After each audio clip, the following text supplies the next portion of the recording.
আজকে আমি নবম শ্রেণীর প্রথম অধ্যায় অর্থাৎ বাস্তব সংখ্যা সম্পর্কে বিস্তারিত আলোচনা করব। বাস্তব সংখ্যা রিয়েল নাম্বারস শূন্য সহ সকল মূলদ এবং অমূলদ সংখ্যাকে বাস্তব সংখ্যা বলে। এখন আমরা জানব মূলদ সংখ্যা কি এবং মূলদ সংখ্যার মধ্যে কোনো সংখ্যা আছে। যে সমস্ত সংখ্যাকে ফিবাইক আকারে প্রকাশ করা যায়, যেখানে ফি এবং পূর্ণ সংখ্যা কেজ নট ইকুয়াল টু 0 তাকে মূলদ সংখ্যা বলে। মূলদ সংখ্যাকে আবার স্বাভাবিক সংখ্যা, অখণ্ড সংখ্যা, পূর্ণসংখ্যাতে ভাগ করা যায়। এখন স্বাভাবিক সংখ্যা কাকে বলে? গণনা করার কাজে যে সংখ্যাগুলি ব্যবহার করা হয় তাকে স্বাভাবিক সংখ্যা বলে। যেমন 1, 2, 3, 4, 5 এইভাবে আরও। অর্থাৎ স্বাভাবিক সংখ্যা অসীম।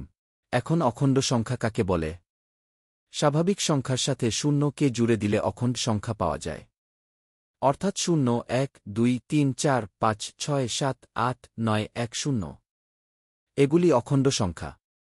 আবার উপরে যে সংখ্যাগুলি দেখতে পাচ্ছ সেই সংখ্যাগুলিকে পূর্ণসংখ্যা বলা হয়। পূর্ণসংখ্যা আবার 3 প্রকার: ধনাত্মক পূর্ণসংখ্যা, ঋণাত্মক পূর্ণসংখ্যা এবং শূন্য। এতক্ষণ আমরা মূলদ সংখ্যা জানলাম। এবার মূলদ সংখ্যা ছাড়াও যে সংখ্যাটি আছে সেটি হল অমূলদ সংখ্যা।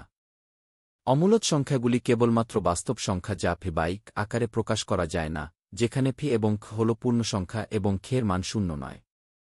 উদাহরণস্বরূপ √5 এবং √3 ইত্যাদি অমূলদ সংখ্যা। এবার জানব বাস্তব সংখ্যার কিছু ধর্ম। স্বাভাবিক সংখ্যা যোগ স্বাভাবিক সংখ্যা সমান স্বাভাবিক সংখ্যা। স্বাভাবিক সংখ্যা বিয়োগ স্বাভাবিক সংখ্যা সমান নাও হতে পারে। স্বাভাবিক সংখ্যা গুণ স্বাভাবিক সংখ্যা সমান স্বাভাবিক সংখ্যা। স্বাভাবিক সংখ্যা ভাগ স্বাভাবিক সংখ্যা সমান স্বাভাবিক সংখ্যা নাও হতে পারে। 1 যোগ 0 সমান 1। 2 যোগ 0 সমান 2। এই কারণে শূন্যকে যোগের একসম উপাদান বলা হয়। পূর্ণসংখ্যার সংখ্যা অসীম। শূন্য ছাড়া বাকি স্বাভাবিক সংখ্যাগুলিকে বলা হয় ধনাত্মক পূর্ণসংখ্যা।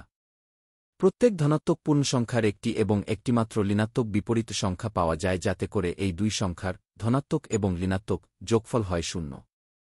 যেমন 5-5 সমান 0। মূলদ সংখ্যার ধর্ম।